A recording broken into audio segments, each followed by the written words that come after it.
Every day I get several messages from Muslims saying something like this: David, you talk about Muhammad in front of your books because you're too scared to say these things in front of Zakir Naik. To you Muslims who think that Christian debaters are scared of Zakir Naik, I'd just like to ask, what color is the sky in your world? Because here on Planet Reality, Zakir Naik is a joke.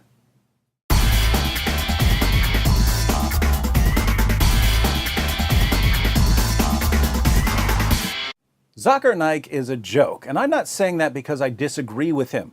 I'm saying it because he's a complete joke. Let me give you 3 quick reasons. First, Zakir Naik portrays himself as a champion debater, but he's never faced one actual Christian debater in his entire career.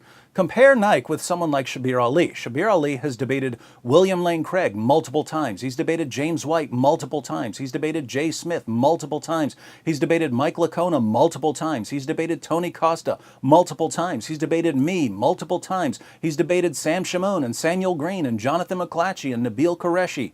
Shabir Ali obviously isn't scared to face experienced Christian debaters. Look up Zakir Naik's debates and you'll find that he's debated a handful of people you've never heard of. The only person Zakir Naik has ever debated that I've even heard of was William Campbell, and William Campbell wasn't a debater, he was a writer. Naik knew he wasn't a debater, that's why he agreed to debate him.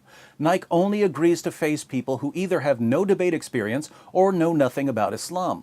Those of us who debate regularly and who deal with Islam regularly, Naik won't come near us. And we've been challenging him for years. Here's a debate challenge we sent him nearly 8 years ago. I've challenged him to debate, James White has challenged him to debate, Sam Shamoun has challenged him to debate, Nabil Qureshi has challenged him to debate. And do you know what he says when we challenge him to debate? He says, you have to guarantee that you will show up to the debate with 10,000 people. Now, that's a strange demand. If you look at Zakir Naik's other debates with Christians, they didn't have to bring 10,000 people to the debate. In the 2 Zakir Naik debates I've clicked on, there were only a couple hundred people in the audience. Why did Zakir Naik debate them?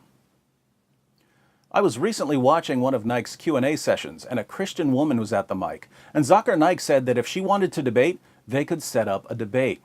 Ask your question in 2 or 3 sentences. If it is more than 2 or 3 sentences, yes, it becomes a lecture. Yes. If you want to have a lecture, yes, sure. If you want to have a debate also, we can arrange. Can you? Okay. You can come to Bombay. Right. No, it's not Bombay. I'm in the Gambia. Why was Zakir Naik trying to set up a debate with a random woman who stepped up to a mic at a Q&A session? By the way, right after he challenged her to debate, he changed his mind and said that he refuses to debate women. Then he said that he would be happy to debate a religious scholar, but once again, Naik didn't say anything about bringing 10,000 people to the debate. Why does Zakir Naik's 10,000 people rule only come into play when he's challenged by people who debate regularly? If some local pastor no one's ever heard of agrees to face him, suddenly Naik is ready to debate, even if the pastor shows up with no one. This is the age of the internet. Millions of people can watch a debate online. Zakir Naik could have a debate with a Christian in a hotel room and people around the world could watch it. Why does he selectively apply his 10,000 people rule? Because he knows that in America, most Christians have no idea who he is, so they're not going to come out by the thousands to see him debate. He knows that Christian debaters aren't going to rent the Superdome to face him because we think he's a joke. So he made up a rule that he only applies to avoid actual debaters. Why? Because he's a complete, utter, total coward, and he knows that his arguments would be destroyed by any experienced Christian debater. And what do Muslims say when we point this out to them? Oh, Zakir Naik refuses to face you debaters because you're beneath him. Wait, all of the actual debaters are beneath him, but the people he's debated, most of whom no one's ever heard of, they were important enough for him to face? How would we know who's beneath Zakir Naik if he's never once stood on stage with an experienced debater? How would we know? Naik is like a guy who walks outside his house, punches someone in the face, and declares that he's the heavyweight boxing champion of the world without ever facing any actual boxers. It's pathetic. What's even more pathetic is that Naik's followers are so gullible they think he's a serious debater. There are serious debaters in the world. Naik isn't one of them. Second, Zakir Naik's ministry pays people to convert to Islam. The Hindustan Times reports The special branch of the Mumbai police claims that controversial Islamic preacher Zakir Naik and his non-profit Islamic Research Foundation have illegally converted around 800 people to Islam by paying them using funds received from abroad. The allegation, if proved, could spell more trouble for Naik, who is being investigated for his fiery speeches and alleged extremist links. Mumbai police found that Naik's organization paid converts 50,000 rupees, some of which came from Saudi Arabia. Members of the organization would then radicalize converts and convince them to join ISIS. For you Muslims who are thinking to yourself, no, Zakir Naik would never do such a thing, you should probably study the Quran and the life of your prophet, because Muhammad himself paid people to convert to Islam. And one of the reasons you pay zakat is to pay people to convert to Islam. Surah 9, verse 60 of the Quran lists the various uses of zakat. One of the uses is to attract the hearts of those who have been inclined towards Islam.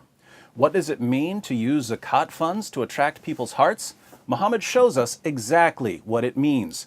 In Sahih Muslim, number 6022, Muslims win the Battle of Hunain.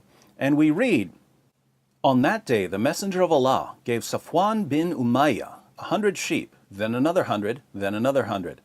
Ibn Shahab said, Sa'id bin al-Musayyab told me that Safwan said, by Allah, the Messenger of Allah gave me what he gave me, and he was the most hated of people to me.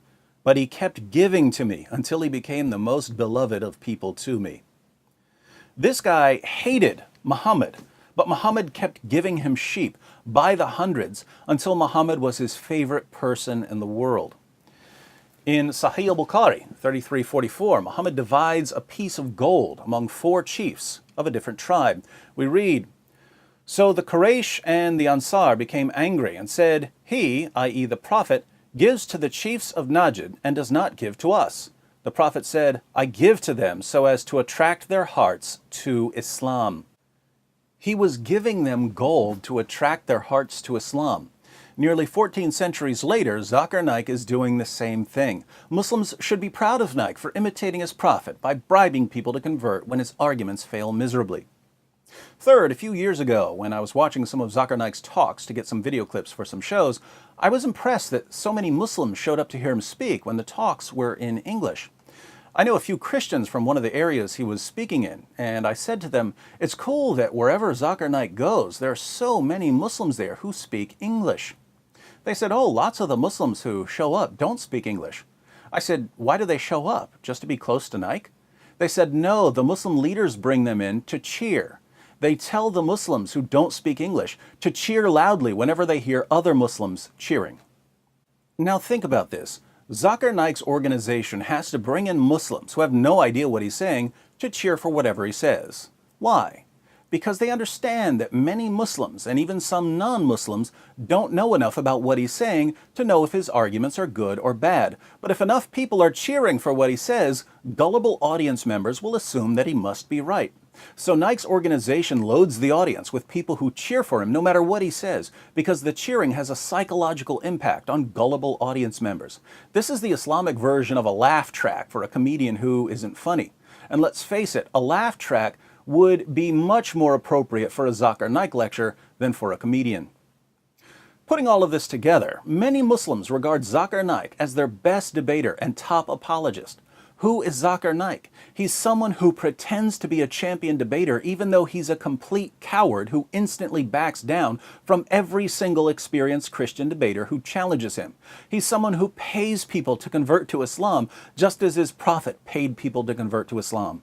And he has to bring in cheerleaders to tell his fans when to cheer even though they have no clue what he's saying, all so he can trick ignorant, naive, easily manipulated audience members into thinking that he's presented a serious case for Islam.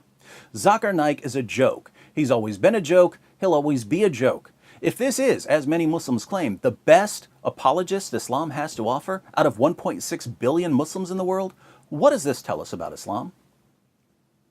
Of course, there's much more we could say about Zakir Naik.